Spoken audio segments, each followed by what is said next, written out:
making it safer on our roadways is one way to make it safer for the community. Thank you. Any other questions?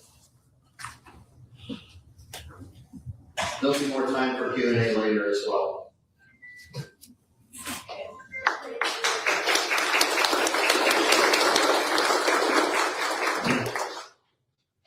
When I just want to say, for the people who didn't come in, they came in a little bit later. We will have Q&A after everybody gets through. That way, everybody can have their time to tell them what they're going to do. So, appreciate that. It's Nicole. I was gonna say, I can wait if you want someone else to do it. No, it's your turn. It's your You just want to say this. I know, I'm sorry, I was trying to work the camera. Okay, who's got my timer? Yeah. Okay. Just be loud enough, we don't hear you. Yeah. All right, my name is Nicole, Schuyler, Kapuscinski, and I am running for the Madison County Council District 2.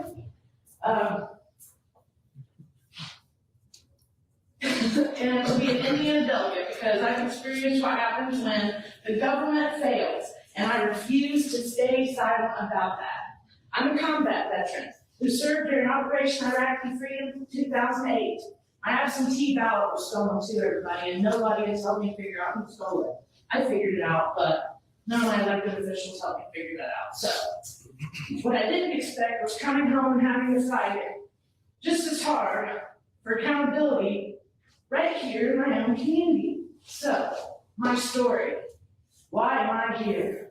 Over the years, my family and I have faced challenges that never should have happened to us. We were caught in a legal and financial situation that cost us over $100,000 in damages and consumer injuries during the pandemic lockdown because systems that were supposed to protect us didn't protect us. Didn't protect me, didn't protect my husband. He lost his job, he was out of work for over a year. Courts were shut down, and it cost us a lot of money to stay on property, a half acre. And I'm still paying the mortgage on it for the rest of my life, so it's very expensive, folks, very expensive lesson. And like many of you, we were left to figure out on our own. No guidance, no accountability, no one stepping in to fix what was broken. So I did what I've always done, and I started digging. I filed complaints. Some would probably tell you I'm like the local Karen, because I filed some complaints, and I really don't care at this point. There's no accountability, no one stepping in to fix what was broken. So I requested records, I attended meetings, and I asked questions that others wouldn't ask, and people don't like me for it. And what I found wasn't just one problem, it was a pattern of missed oversight, a pattern of decisions without transparency, and a pattern where the people paying into the system weren't being protected at all. And I don't feel like if I'm paying property taxes, then nobody is coming to help me save my property, and they shouldn't get to tell me how to spend my money. That's just me. Now, let's talk about the role I'm running for, because this part matters. The county council is the financial authority of the county. They control the budget, they decide how your tax dollars are spent, and they approve funding for department projects and salaries. They are supposed to provide oversight to make sure every dollar is justified. They hold the purse strings for Madison County, and that means they are supposed to be one of the strongest checks and balances in local government.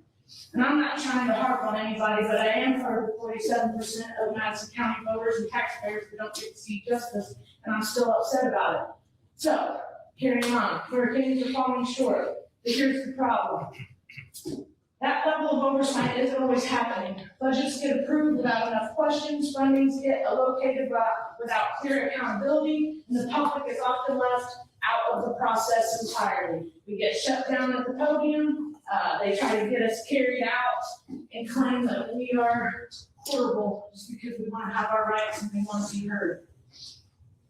If you've watched some of our podcasts, we capture a lot of it on camera. We'd also get in trouble for that, but if we didn't have our cameras present, like 1, 2, 3, 4, 5 here in this room, some people would never know what was going on in Madison County. So, let's keep going. And Nicole, What is my time? what did you tell us what you're going to do to help us? Okay, that's right, that's where I was going. You got 6 So, minutes. I got 6 minutes? Okay. What I plan to do, and what I turned into the Herald Bulletin, which will be printed in the Herald Bulletin, was, okay, people keep saying that I don't have qualifications. Well, I'm a former Army Logistics and Administration, national and international defense, and I have medals in global volunteerism.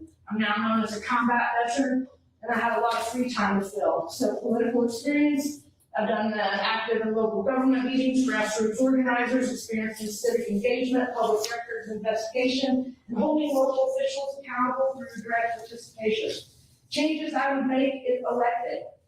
I aim to build a stronger Madison County through transparent leadership, responsible budgeting, common sense, and community-driven decision-making. My priorities are putting Madison County first, improving the infrastructure, addressing the water and the environmental concerns, supporting responsible economic development, and strengthening public safety, because that's like one of my number one things is public safety, and I feel like I have to agree with some of the things that Steve was up here saying, that there's a lot of safety issues when you get out there on our trails. I did the homeless community stuff, so I've been out there, I've helped clean them up. In fact, that's how me and Catherine met, was cleaning up the one over by Goss's Garage that cost the taxpayers over $100,000.